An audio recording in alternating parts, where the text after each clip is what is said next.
Stitch by stitch, skin draws thin, pale and lifeless, still as stone against the hungry gleam of the needle. I pause, holding in the deep stench of the formaldehyde as if it were the smell of pie. A faint crease dots my cheek, revealing faint pleasure to the world. Breathing out the sweet stench, my fingers continue to direct the needle deftly through the divine flesh. A droplet of sweat beads down my neck as my hands grow closer to the heart. This was the most important part of the job. If I screw this up, Xiang won't pay me the string of gold. I would be lucky to receive a speck of copper. My pinky twitches as I pull the 4 flaps of skin tightly together over the heart. I begin to sew, each stitch an act of love. This client needed extra love. Skin stitched together without a blemish. No red mark where the skin was pierced. No sign of string. I was using silk from the great underground caverns of silver. Skin grows taut as I finish my job, sewing the 4 flaps of skin into the natural button-like warp of my craft. I add my signature to the mark, a faint blossoming like that of a rose. Each fold is delicate, showing my many years of experience. If any other mortician tried this, their result would have been something resembling charred dung. Standing up, clearing my throat in approval, I stare at the slate I have to work with. Halfway there. Organs replaced, skin healed. I just need to breathe life into you now. Putting my scalpel down, I pull out my pots of powders and paints. Picking up my fine hairbrush, I begin with her lips, painting them a shocking red. The color was scandalous, but that would dampen when life was drawn into her. Each color must be exaggerated. Color is the facet of life. It helps heal the corpse. That was the first lesson of a mortician. 3 hours later, a near-living corpse lay before me, colored to represent a facsimile of life. I think this is it. Reaching into my pocket, I pull out a silver bell engraved with ancient runes from the Tower of Babel. My heart stutters as I remember a final task. Carefully, slowly, I place the bell down onto the table. The air is still, waiting in anticipation as the bell prepares to ring. One moment, please. Reaching for a file from my table, I take the woman's hand in my own. Calluses will not do for this lord. It was why she had been killed after all. Meek, obedient, a perfect woman to someone in the courts of heaven, except she had been a farmhand. Tough, her body blemished by the sun and by hard labor. The underworld would have taken her right then and there if she hadn't had these blemishes. Instead, she had to die first. She had to pass into my hands before moving on. My stomach twists as I file skin from calloused hands. I'm sorry, child. You will remember, but you will not have the will to care. You never did. What would the guild say if I started becoming more selective? I was already so privileged, getting all the richest clients before others. Gathering the filed flesh, I place it in a jar.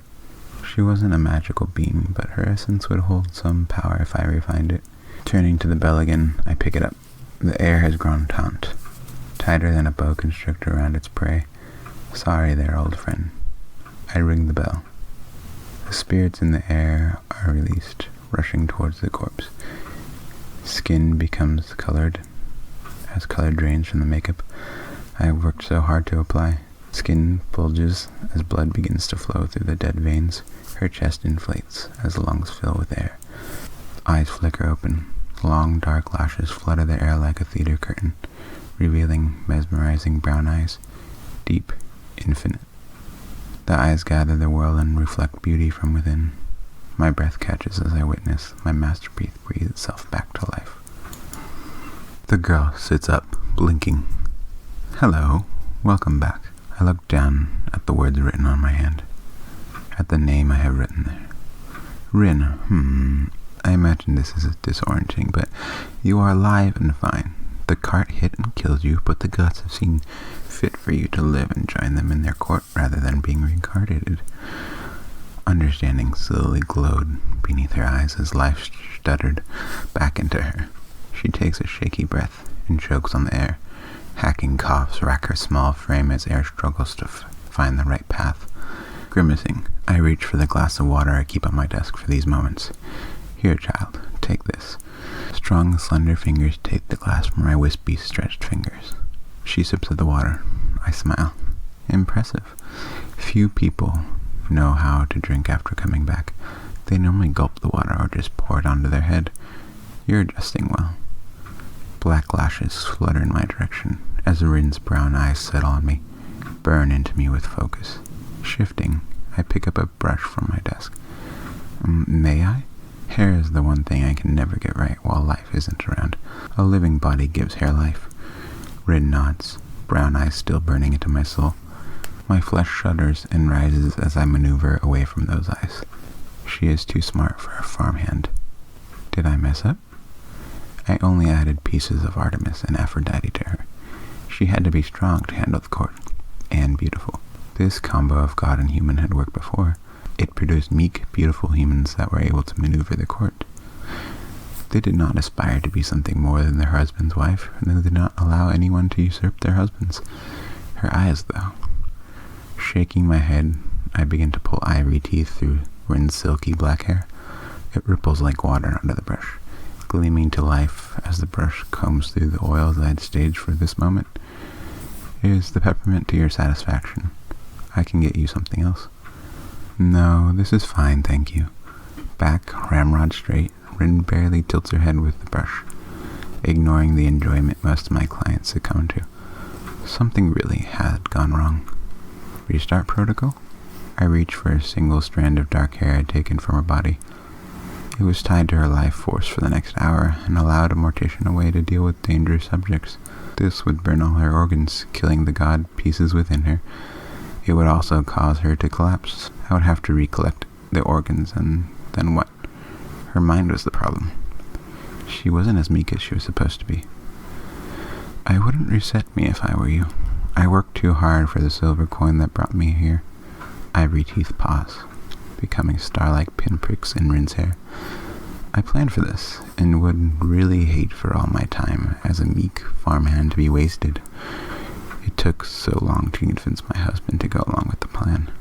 Rin slowly stands, letting the comb pass gently through her hair. Brown eyes burn into me again. I want you to kill my husband and bring him to me as a servant. Give him the tears of Hephaestus and the blood from the Monkey King.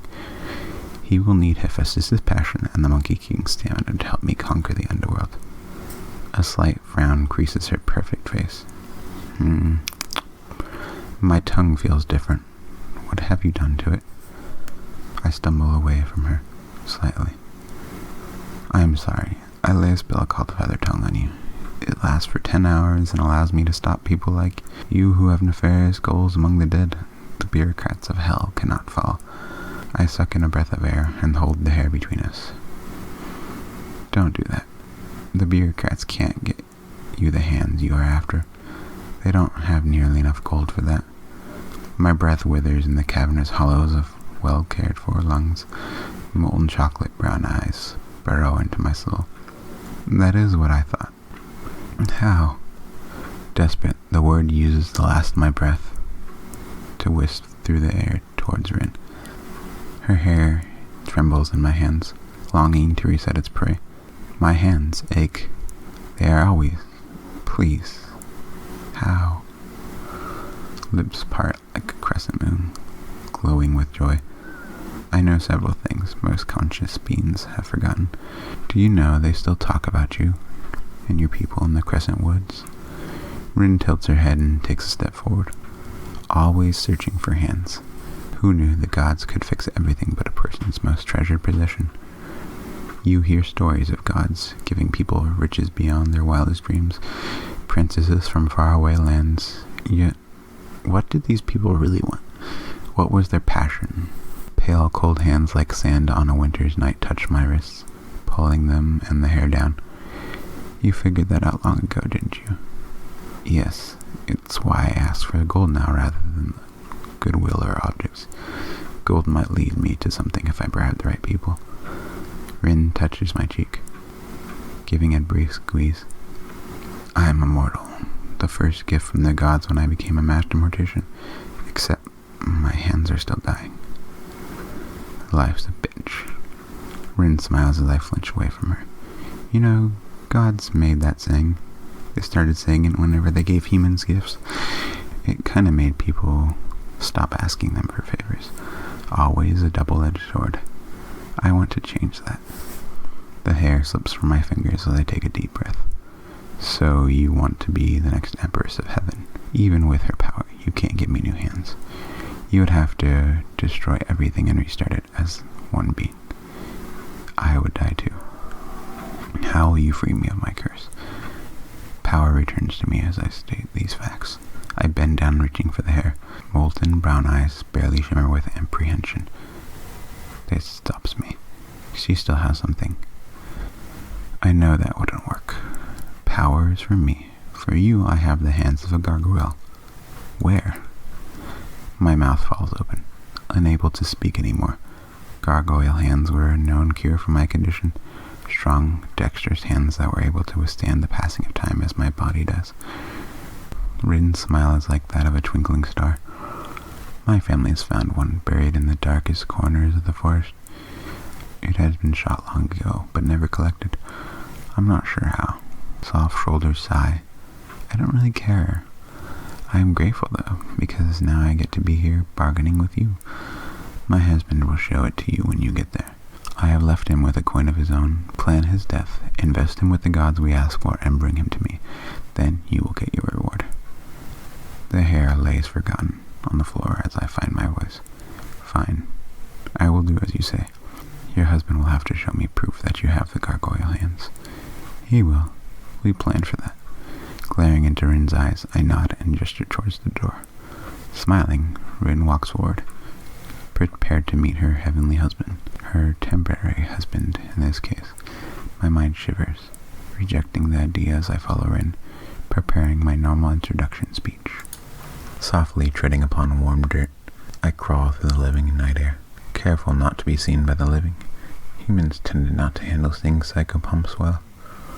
I wonder why. Smiling at myself, I suck in a breath of damp air, drifting down with the darkness of it, hiding in the shadows. A faint flickering light calls me forward, towards Rin's old house. The farm had been easy to find. Records of your subject were given to you before you worked. It helped amateur morticians work on the subject. The house was tiny.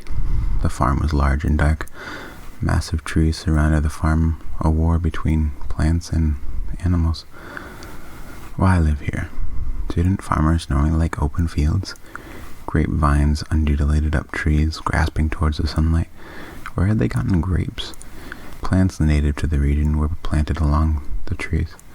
Heads of lettuce and bok choy somehow managed to eke out an existence and grow. Pulling myself from the shadow, I uproot a fully grown head of lettuce. It was the size of my head and a healthy green. Squeezing it brought a satisfactory crinkle, like overinflated paper twisting around a balloon.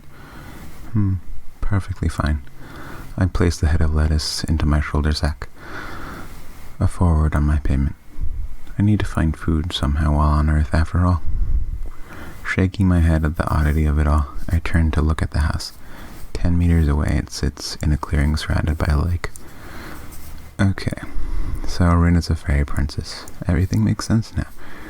Only fairy princesses live in the middle of a lake, surrounded by a farm of trees. If only fairy princesses lived in China. Fairies preferred visiting islands when interacting with humans, though, and most preferred Europe.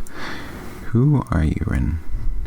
A woman living on land that wasn't meant to be a farm, and a keep of gargoyle hands. A fascinating human. The miniature lake sits still like ice as I come to stand by its edge. A whisper interrupts the lake's surface as I bend down to take a closer look. It longs to be crossed, to be used. A spell around the lake. Oh, I see. Idiots in heaven apparently thought a lake you could walk on was normal. They lost so much being away from it all. Humanity. Sighing at my old client's failure, I straighten and step onto the water. The surface tenses as I walk along it, crystallizing, eagerly accepting my weight. With ease, I stroll across the lake and come to stand before the plain gray stone hut and its weathered wooden door. Firelight flickers through the door's edges as I raise my hand to knock. Come in. I've been expecting you. My hand stops an inch from the door, waiting to knock. I open the door. The The house is eclectic. A mishmash of cultures caused me to stop mid-step as I crossed the threshold. A stone entryway with a shield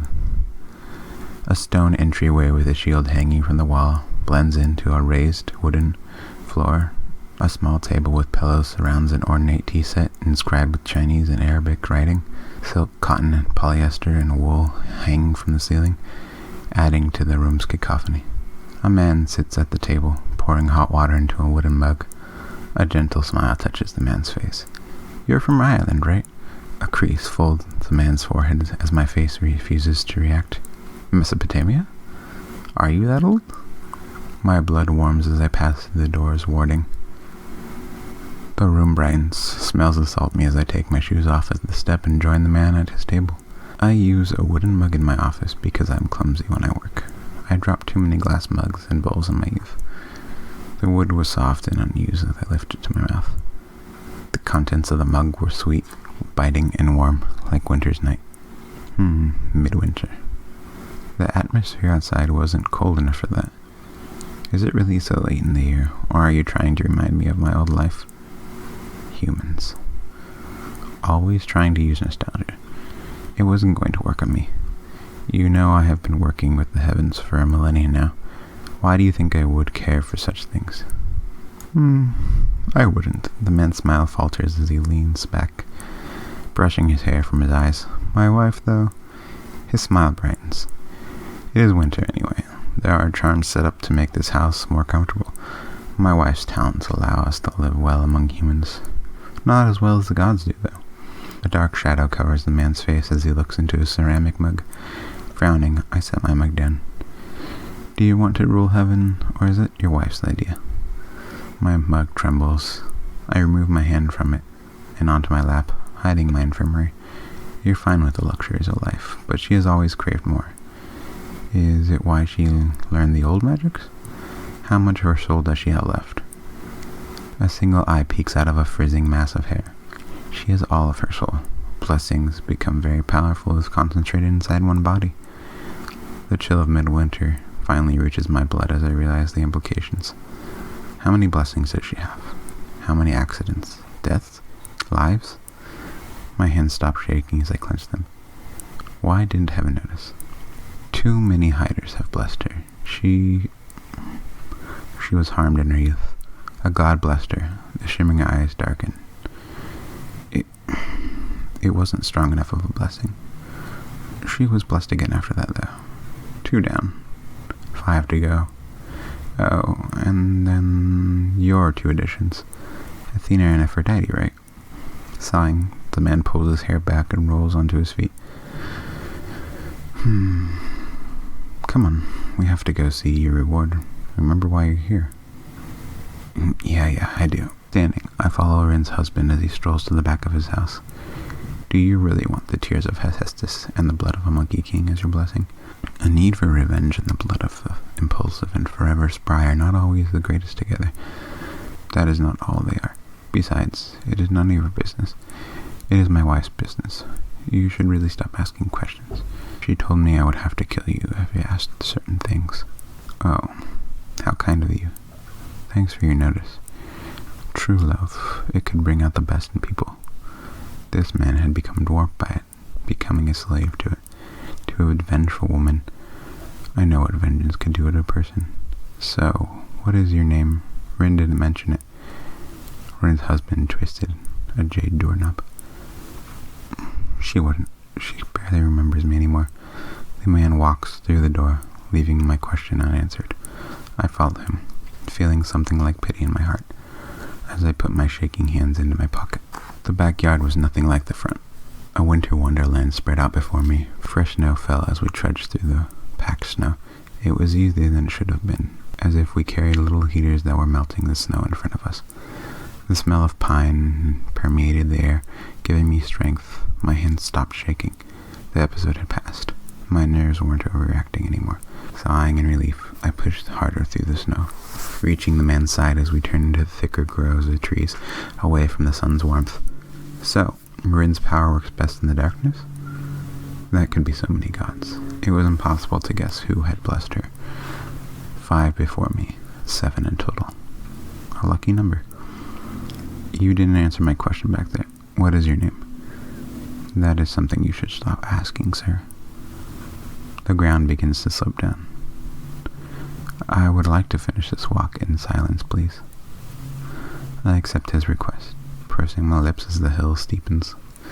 I nearly trip a few times, and am grateful that he had forced me to be quiet. I could have become a rolling ball of death if I wasn't careful. After 10 minutes of carefully traversing the hill, the ground levels out, bringing us to a single tree. The tree sits fat, like a content grandpa rocking its favorite chair, on the porch he had made with his own 2 hands. A dark crack runs along the tree. I lift an eyebrow as I turn to Rin's husband. The last mortician did a crappy job at taking care of this. Turning to the tree, I sigh and walk up to it. My hand raises to touch the graying trunk. Then again, my people aren't always used to working with plants. It worked, actually. The man strains to his full height as I turn to look at him. He was tall, 2 meters at least. I shift back as he smiles. I dare you to try to open it. It looks like that to ward people away. It is a basic toxic ward. The true curse I laid upon the tree is more foul. Only I can remove it. Oh, really? Silver spectacles sparkle as I pull them from my jacket pocket. Unfolding them, I place them on my nose and look at the tree. A crease dots my face as I smile at the familiar hum of the wards activating alongside the steel. A crisscrossing of foul purple strings were intricately carved along the tree's surface. A faint shadow swam along the tree's skin, giving the tree its gray pallor. A stinging hex and a death ward. What else? I only can see 2 easy-to-manage curses. 2? You should only be able to see 1 with normal sigil glasses. I'm not normal, boy. Peeking over my glasses, I lift my eyebrow in a particular sneer I reserve for new morticians I have been gifted with. Morticians make their first pair of glasses when they complete their training. Most keep them. I know not to, so I improve them every century or 2. It's time you update them again. The man smiles, a smile to equal my sneer. Welcome to the 20th century. You've been away for a while. Stepping up to the tree, the man pulls a scalpel from his pocket and begins to cut at the tree. My jaw slackens as my eyes widen. He severs the 2 curses I see with precision of a practiced hand. His hands do not shake with my weakness, cured ages ago, or never injured at all. The scalpel gleams hungrily as the man dances along the tree, slicing into curses I cannot see until whiffs of darkness fly into the air like specks of dust. Stopping his work in front of the tree's gash, Rin's husband brandishes the scalpel, slashing at the tree's wound. The tree slackens as its bonds are cut. The dark void of its heart opens with a wet, crackling noise. Smiling, the man turns to look at me. You could retire if you want. I'm sure you can buy your freedom by now and journey wherever you want. It is fun, trust me. I don't think so. I still love my job too much. I step forward, looking into the tree's darkness. He shrugs, stepping aside. Very well, mortician. Here is your reward, if you do as Rin commands. 2 pearly white hands sit in the center of the tree. Strong, long fingers, perfect for my trade. The wrists are perfectly cut, easy to sew onto my arms. Stepping forward, I turn to Rin's husband. Where did you find these? They are perfect. Secrets. Smiling, a long finger rests on the man's lips. You have seen them now. Go get my blood and tears. Dark eyes gleam with glee as I stare at the hands.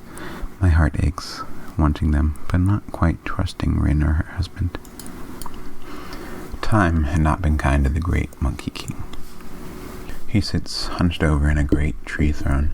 His body curls around the chair.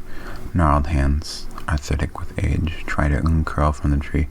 Waterfalls create music with the squeal and screech of monkeys' subjects as they feast and frolic. Browning teeth smile at me as I bow before the great king. It is nice to be reminded of my youth. Eternal it was to be, but eternal it could not. I have been sought out by many, and have given them all I was. Why? Lifting my head, I look into the tiny bead. Why? Lifting my head, I look into the tired, beady eyes. You're God, aren't you able to gain more strength through worship? It is why gods give blessings. They are worshipped and given 10 times more power, thanks to one blessing. But I am not quite a god. I am more than a man, but less than one of heaven. Worship does not give me strength. He nods as my head bows in an offering. The king smiles. It is nice, though, and warms my heart. Wisdom and artifacts give me power. Why have you come, child? I have been asked by a client to give your blood to a dead body so it may rise up stronger for its time in heaven. A mortician. The monkey pushes himself up, trying to get a closer look at me. I could give you the blood I currently possess, but it would not strengthen the bearer. What artifact could I get you that would strengthen you once again? My fingers twitch against my will. I grit my teeth and focus my will upon them, forcing them to stop. The Monkey King's eyes look down at my fingers as they stop twitching. He smiles as he replies, None.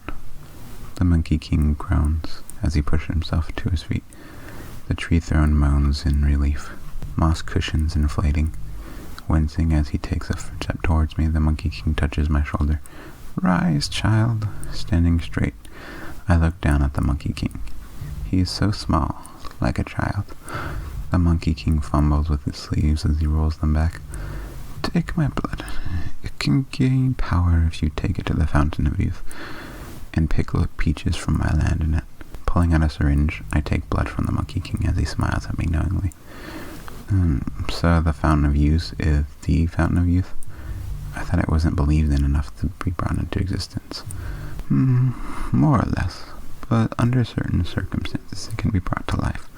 I believe it is around now. If your patron wants my blood, then they must be powerful people. Filling the syringe, I withdraw the needle from the Monkey King. So, do you have a jar of peaches lying around for me? The Monkey King screeches in laughter and stomps the ground with cracking limbs. A minute later, the king takes in a shaky breath of air and smiles at me. Oh, child, I cannot give you everything. Look over there, pointing with a crooked finger towards the top of the biggest waterfall. The Monkey King's smile widens. You must reach up there. My monkeys have cleared the peach trees around here. That one is the last one for the season. Here, put the blood in this jar for safekeeping. It is indestructible. A monkey servant in blue jeans takes a tentative step towards us as the Monkey King gestures toward him. The king holds out his hand and the monkey hands him a jam jar before running away. Taking the jar and unscrewing the lid, I push the Monkey King's blood from the syringe into the jar. I'm sure it will be quite an adventure to get up there. Naturally. The Monkey King looks up at the tree, and his smile breaks into a mischievous grin. Especially because it is winter, and the monkeys have been without peaches for months now. Look. One of them has found them. The others will notice soon. Turning, I look to see what the Monkey King has seen. A single monkey is climbing his way up towards the peach tree. Wind rushes through my ears as I sprint after the monkey. The little brown-white speck is halfway up the waterfall. Adrenaline rushes through my legs, strengthening them. I jump over canyons and lakes, orchards and forests. I reach the large lake where all waterfalls meet in seconds, diving into its depths as I take a lungful of air and mutter a quick blessing. My lungs become a submarine's reserve as the blessing of aether settles over me. Pushing with all my might, I slice through the water like a farmer through a field of wheat. The water slides past me. I reach the waterfall in a moment and charge up it, swimming with all my might. By now I can hear the screaming of monkeys behind me. They are splashing frantically through the water. Some gurgle as their excitement fades. These ones have never learned how to swim. Turning my mind away from the death as my heart pushes me to do my job, I climb faster, one hand over the other, finding ledges, pushing myself through water. Water tries to get in my way, pushing itself at my face, trying to force its way into me, into my oxygen-rich lungs. I give it no purchase. Lips pursed tighter than a boat's hull, I begin to leap forward. In 3 giant bounds, I am free to release my stale breath. The blessing of aether leaves me. My lungs deflate, shrinking to the size of peas. I struggle for breath as I sprint the last few meters towards the last peach tree of the season. A single monkey is nearly there. White back, strong like a human, it bounds through the air, using arms and legs, covering the distance faster than I can manage. One single peach glows a brilliant orange yellow on the tree's lowest branch. Grinding my teeth together, I growl a curse to the god of the beasts. How dare he give the creatures of the world strength that humans did not have? Humans were the ultimate predator. I was a greater human. I should be victorious. The curse tumbles from me and into the world, poisoning my prey. The white monkey before me collapses a meter from the tree. Monkeys squeal as they tumble down the waterfall. I walk the rest of the way towards the tree, gasping air into my tiny lungs. Reaching the white ape, I look down at it. It moans. A hint of remorse tickles my heart as I cross the meter. The ape could not. I pluck my prize from the tree. It cost me 2 powers. Blessings difficult to come by too. Pulling out my scalpel, I cut the peach and put it into the jar, taking some blood out as I do, filling a small vial with it. I did not need the blood spilling out onto the grass. It may be weak now, but I can make it strong. The blood takes on a violet tinge and congeals as the sugar with the peaches blends with the blood of an ancient. Almost godly again. Walking over to the edge of the waterfall, I look down at the tree throne and its occupant. The great Monkey King seems to be sitting straighter in his throne now. Damn you, Monkey King. Probably proud of his trick. Chuckling slightly, I turn and jump into the air, calling a cloud to me, continuing my journey. This concludes part 1 of the Old God, the Monkey King, the Fountain of Youth, and one man's quest for new hands. The conclusion will be available in my next upload. If you enjoyed so far, please like and subscribe. I will continue to upload stories I have created about fantastic concepts and places that pop into my mind. Thank you.